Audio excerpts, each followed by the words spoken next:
En fait, l'économie sociale et solidaire n'est pas si facile que ça à définir parce que ce n'est pas une notion stabilisée, c'est plutôt un compromis politique à un moment donné pour essayer de susciter l'intérêt des pouvoirs publics. Il y a eu la réunion de deux entités, l'économie sociale et l'économie solidaire. L'économie sociale, c'est quoi? C'est en fait défini comme un ensemble de statuts juridiques qui ne sont pas capitalistes, associations, coopératives, mutuelles. Donc il y a cette tradition de l'économie sociale qui existe depuis le XIXe siècle et qui à la fois a présenté un modèle spécifique, mais en même temps des limites, parce que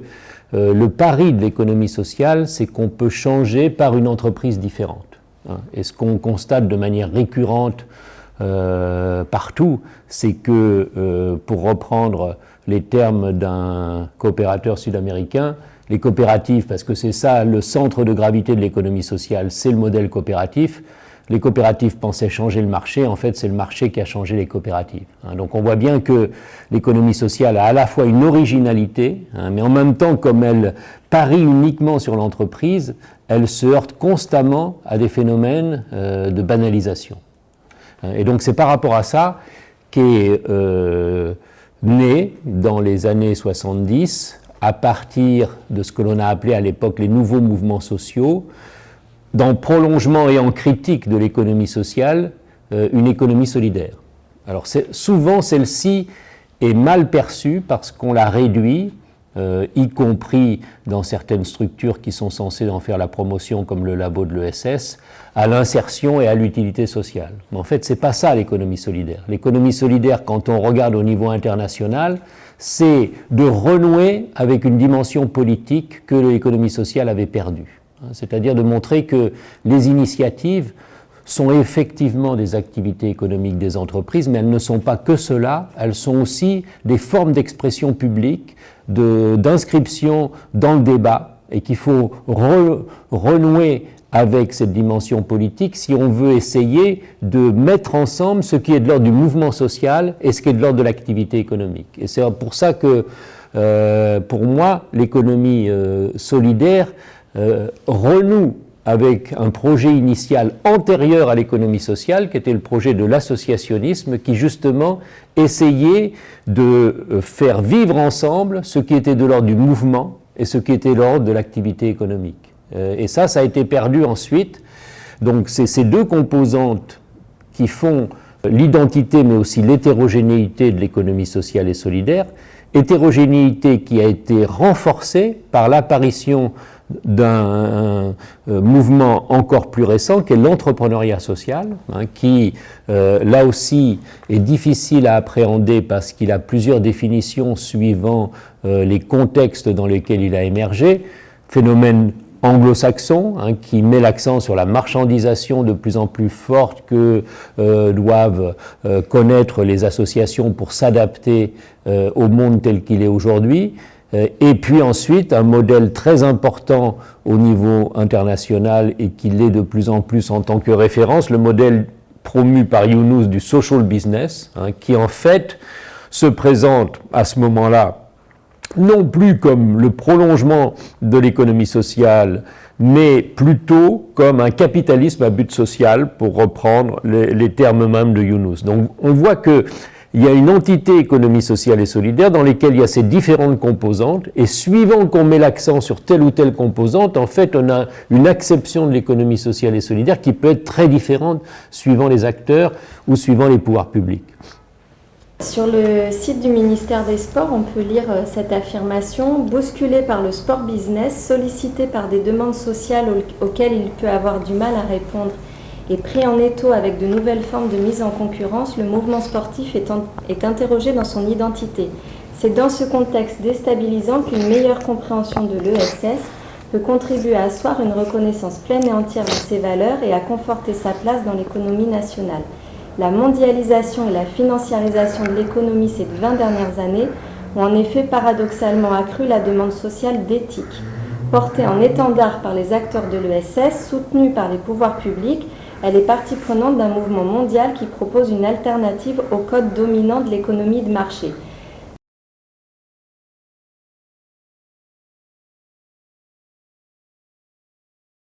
On voit bien dans le texte que vous citez l'ambiguïté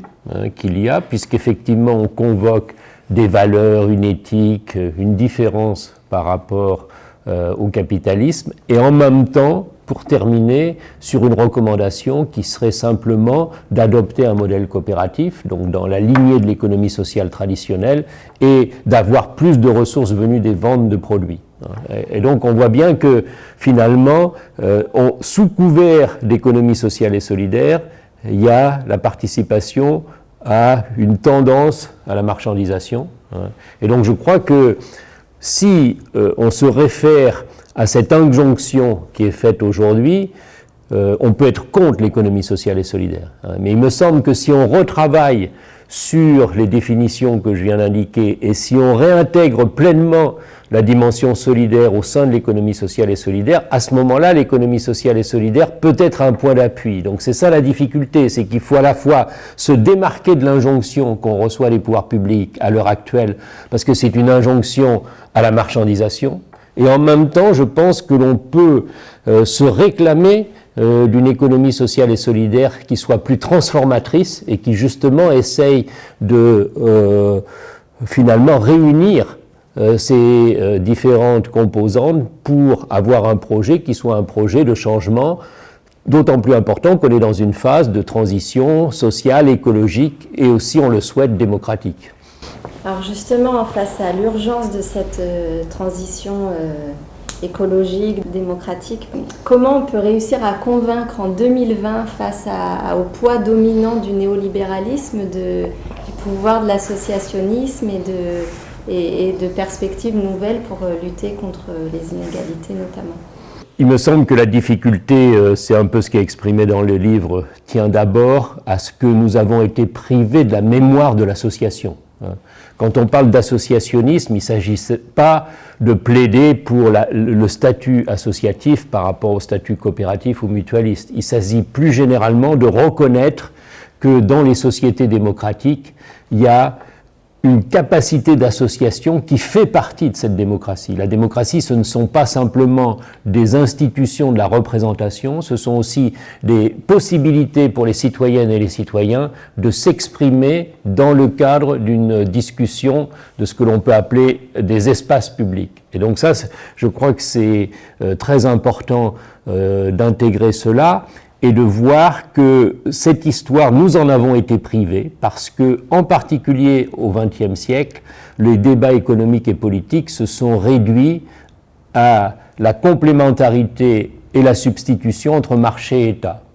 Tout a été concentré autour de ça. Est-ce qu'il faut plus de marché ou est-ce qu'il faut plus d'État ? Et finalement, tout ce qui émane de l'association a été occulté, gommé. Donc je pense qu'aujourd'hui, il y a des travaux d'historiens qui nous permettent de relire aussi ce qui s'est passé au XIXe siècle en réhabilitant l'association. Et je pense qu'en réhabilitant celle-ci, c'est pas simplement un travail d'historien, c'est aussi un travail de retrouver ce d'où on vient. Parce que je crois que retrouver ce d'où on vient est très important pour savoir où on va dans le futur. Et donc je crois qu'il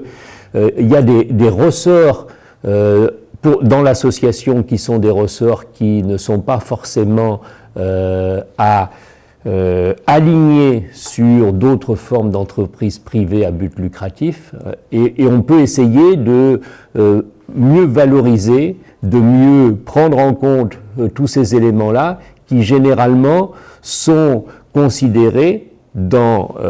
cette amnésie que j'évoquais comme parfois des preuves de ringardise, d'inadaptation. On est en train de nous dire que finalement le modèle de demain, ça serait le social business et que finalement le modèle association serait un modèle passéiste. Je crois que on peut faire le pari inverse, c'est que le social business est finalement un bluff aujourd'hui qui manifeste une nouvelle période du néolibéralisme dans lequel le néolibéralisme a intégré un discours social, d'où cette idée de capitalisme à but social, mais en fait, même si la période est difficile, parce que les associations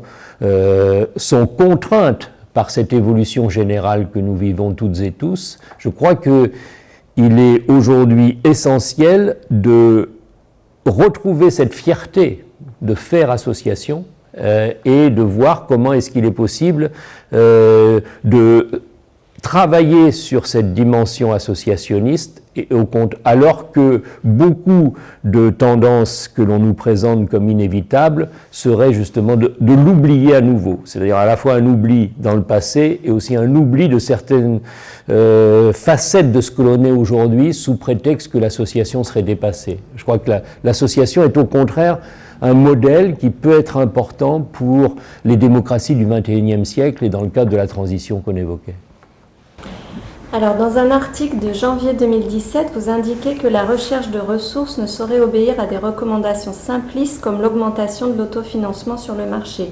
Là encore, l'essentiel n'est pas de se conformer à une norme extérieure, mais de trouver une hybridation des ressources qui sont en cohérence avec les objectifs poursuivis. Cette question est aujourd'hui essentielle pour une fédération comme la nôtre. Mais pouvez-vous préciser ce que vous entendez par hybridation des ressources et quels seraient les principes à respecter? Alors, l'hybridation des ressources, c'est justement la traduction en termes économiques de cette originalité de l'association. Et là encore, l'hybridation est souvent rabattue sur l'idée selon laquelle il faudrait mélanger des financements privés et des financements publics. Je pense que si on regarde le terme d'hybridation, il est plus fort que cette simple définition fonctionnelle. Par le terme hybridation, on veut dire qu'il s'agit d'essayer d'agencer les moyens qui permettent de réaliser les projets.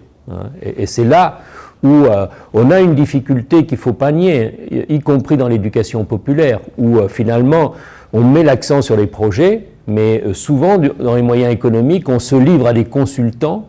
qui vont préconiser justement l'augmentation de l'autofinancement sur le marché. Ça, c'est un élément aussi qui est important, me semble-t-il, dans le contexte actuel, c'est qu'un tas d'organismes de conseil aujourd'hui se proposent de travailler avec les associations sur leur modèle socio-économique, mais en fait importent des modèles du privé, préconisent le rapprochement avec les entreprises privées comme étant inéluctable. Il me semble que, et c'est le travail qu'on a fait dans les associations d'éducation populaire par exemple, quand on réfute ce discours qui semble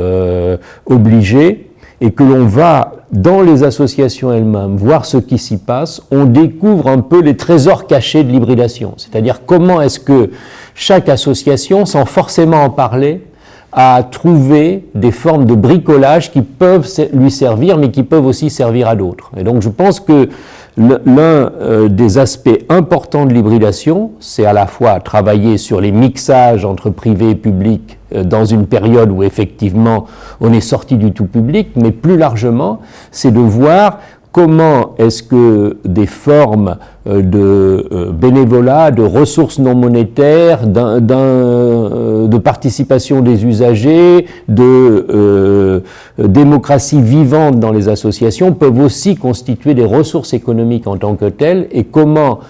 il est possible de faire un travail, par exemple, au niveau d'une fédération, sur les inventions locales, et comment est-ce que ces inventions locales, départementales, régionales peuvent aussi irriguer la réflexion générale, et comment est-ce que l'on peut organiser au sein d'une fédération une mutualisation de ces inventions pour essayer justement de ne pas être prisonnier de ce vers quoi on nous fait aller, mais au contraire de reprendre pied sur des forces associatives qui souvent ont été des innovations silencieuses. Souvent les gens finalement inventent des solutions au niveau économique un peu sous la pression extérieure, mais peut-être ce qu'ils ont inventé peut servir à d'autres. Donc c'est une démarche, l'hybridation, dans laquelle l'économie reste à sa juste place, c'est-à-dire ce n'est qu'un moyen au service d'un projet, mais on essaye de voir comment est-ce qu'il est nécessaire de réfléchir à la mise en correspondance, à la mise en cohérence de ce projet avec des moyens, en incluant aussi les ressources qui sont les ressources propres de l'association, c'est-à-dire pas simplement des ressources monétaires, mais aussi une mobilisation qui fait partie de l'économie associative. Alors, quelles recommandations pourriez-vous faire à la FSGT qui, d'un côté, est convaincue, a décidé d'engager des transformations, de ne pas céder aux sirènes d'une ESS entrepreneuriale, mais qui dans le même temps est confrontée au niveau local, départemental, régional, national, aux contraintes de gestion et quotidiennes, et qui parfois sont même des prétextes à la résistance au changement, ou en tout cas des prétextes pour dire finalement on n'a pas le choix, quoi. L'un des grands dangers de la période actuelle, c'est effectivement cette impression d'impuissance sur lequel on aurait les forces auxquelles on serait soumis, auxquelles on ne pourrait pas aujourd'hui s'opposer. Et je crois qu'il faut retrouver des capacités de résistance interne. Ça passe beaucoup, comme on vient de l'indiquer, me semble-t-il, par des formes de mutualisation renforcée. Et puis, c'est vrai que ça soulève aussi le problème des alliances, c'est-à-dire que, regardons par exemple avec les entreprises, je crois que le social business privilégie les alliances avec les grandes entreprises.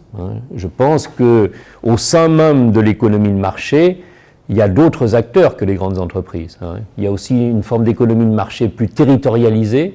avec des petites et moyennes entreprises, avec des formes de commerce et d'artisanat, dans lequel il me semble que les alliances sont plus faciles, moins instrumentalisantes pour les associations. Donc il y a aussi, je pense, comment est-ce que l'on peut essayer de travailler sur des formes de synergie territoriale avec des acteurs avec lesquels on ne partage pas forcément tout, mais avec lesquels on peut faire peut-être un bout de chemin, pour renforcer des modes de vie qui justement soient des modes de vie qui font que la résistance s'inscrit dans le quotidien, à la fois dans le sport, mais aussi dans d'autres domaines. Et donc, ça soulève aussi une question plus générale, je crois, c'est comment est-ce qu'il est possible aujourd'hui de faire entendre plus fortement la voix d'une économie sociale et solidaire de transformation qu'on évoquait tout à l'heure, parce que aujourd'hui, la communication, y compris de l'économie sociale et solidaire, paraît focalisée sur le social business, alors que je crois que l'économie sociale et solidaire, à terme, ne peut représenter un enjeu démocratique, justement que si on sort de ce modèle-là. Et je crois que là, il y a un déficit de réunion des énergies aussi dans différents secteurs d'activité à différents niveaux, et ça appelle une réflexion sur comment est-ce qu'il serait possible de regrouper des gens, des réseaux, des fédérations qui vont dans le même sens, mais qui aujourd'hui le font chacune à sa place. Peut-être qu'il y a aussi une mise en perspective plus générale qui devient nécessaire par rapport aux pressions que chacune subit.